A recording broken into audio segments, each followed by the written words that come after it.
Before Mr. Steele starts, sorry to interrupt, people in the audience need to know that we, the committee, have received the formal documents that both the applicants have provided with their submissions. There are some materials that we have not formally received, and so we will discuss them.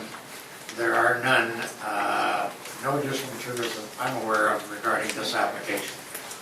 So, sorry, Mr. Steele, carry on. I'm just submitting some additional materials. Okay.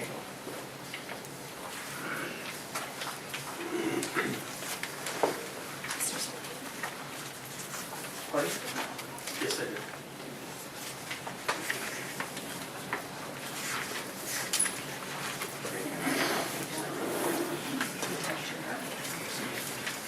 Sorry, carry on.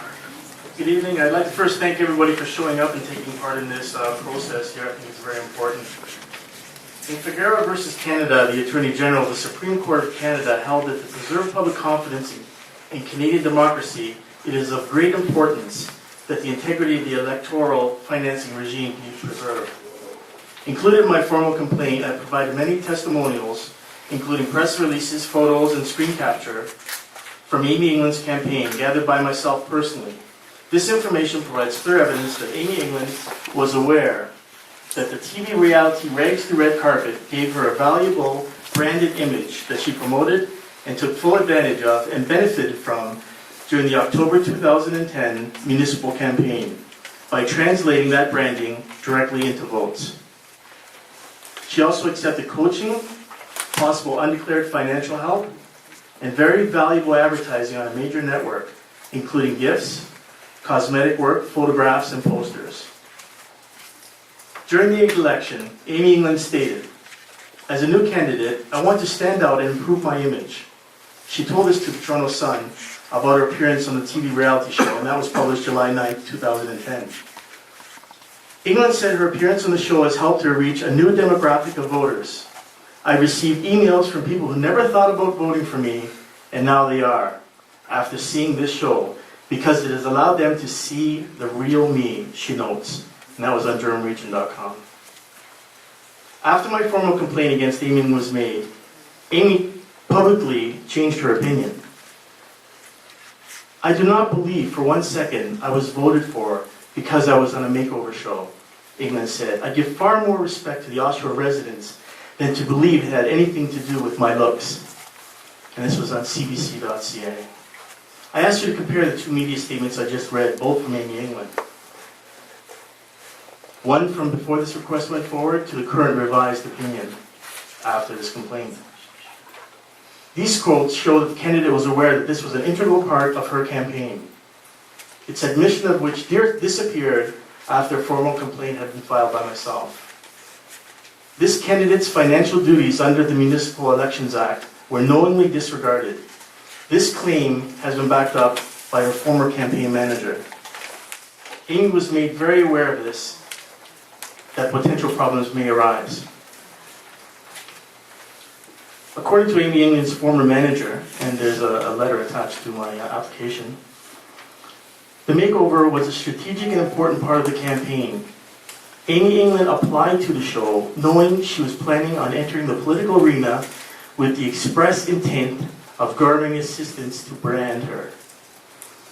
Amy England stated in her quotes to the media that she was a student and needed the assistance of these gifts to help her compete. And that was in her press release.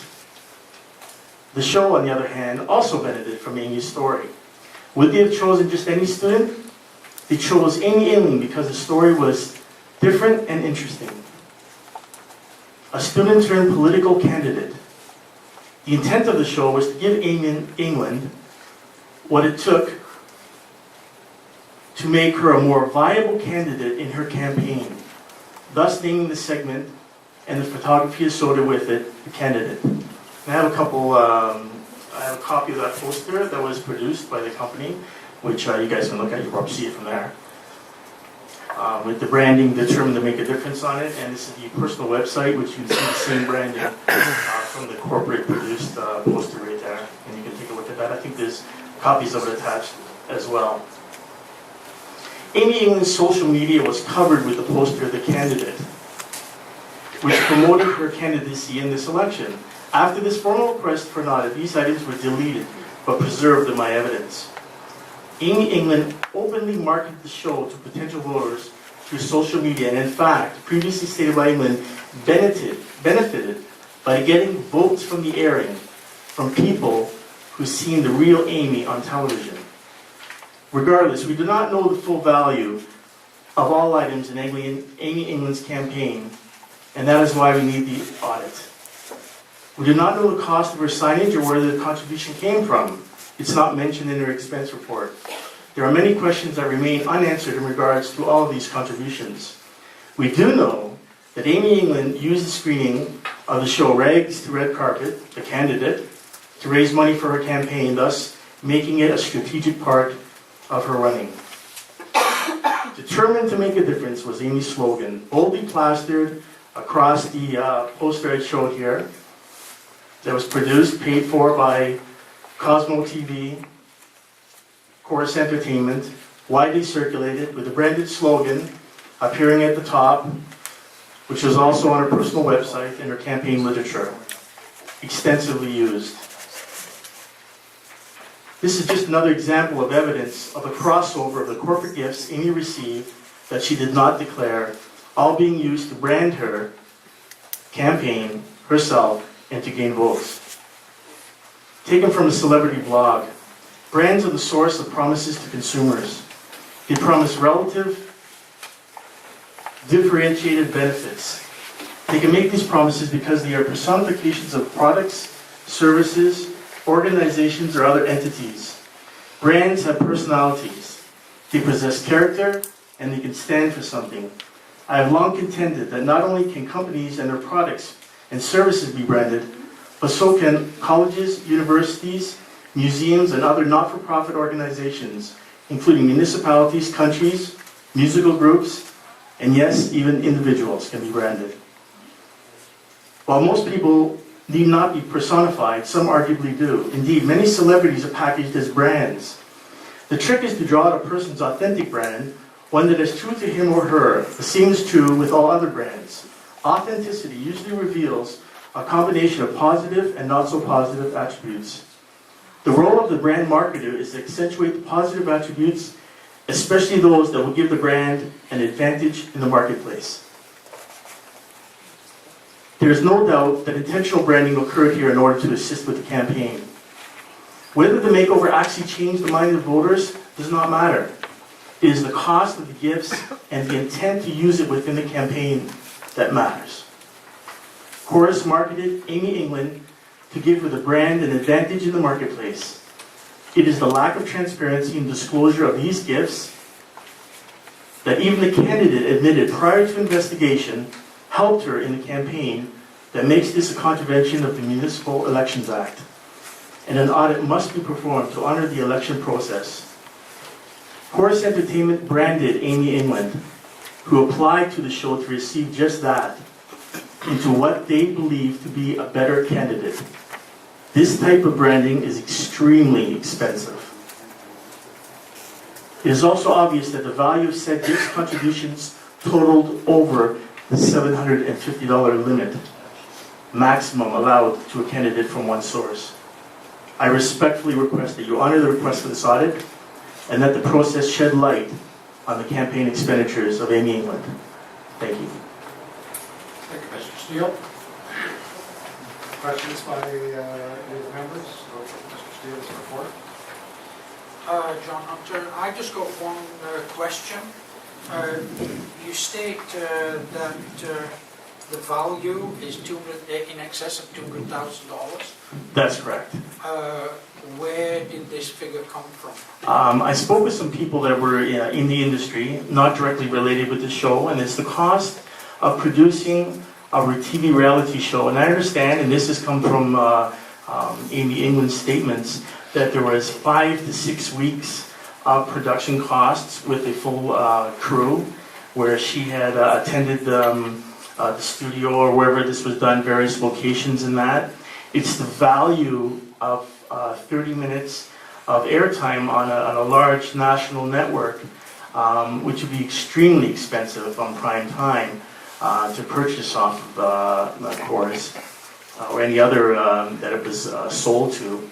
So that's an extremely large cost, as well as the production cost. The value of the gifts take home directly, I'm estimating around $35,000, which would be $15,000 for teeth, $3,000 eye surgery. You know, this is why we need the audit, to see the exact numbers. None of this was declared, and this was all part of the branding of Amy England. So we should be able to find out exactly what those costs were.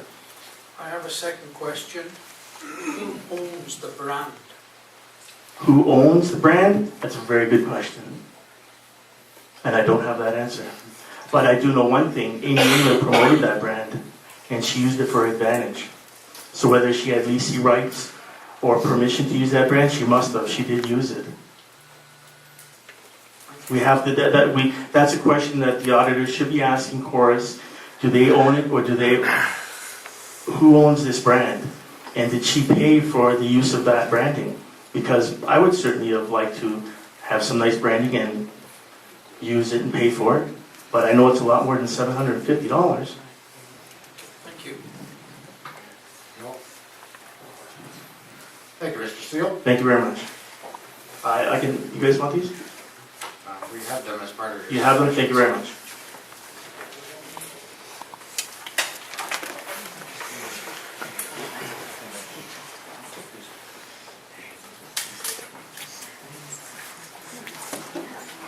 Now, Ms. England, are you going to speak, or is Mr. Furlong going to speak? Mr. Furlong? No problem.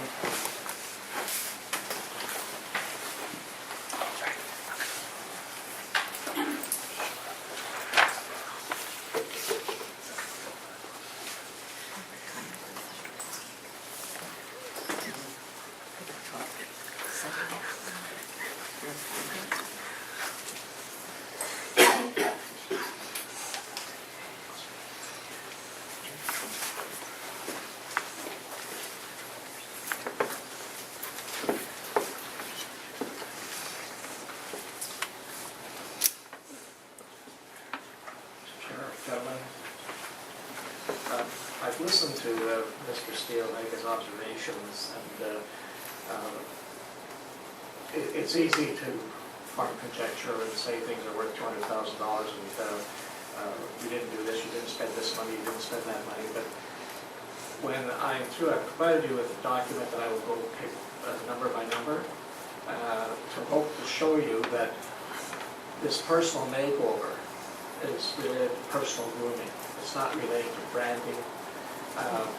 The allegations set out in Mr. Steele's application regarding advertising and use of pictures and so on, I hope I'll be able to show you that that's not in fact the case. Sorry.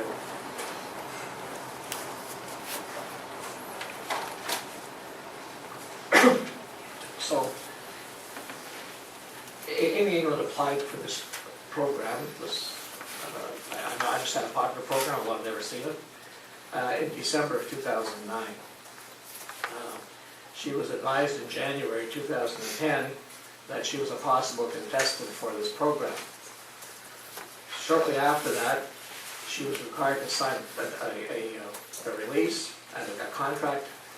If you look at tab number 1, this is the contract that Amy signed with MSN Productions Inc. for producing the show. And I'd like to take you specifically to the paragraph 2, where it says grant of rights.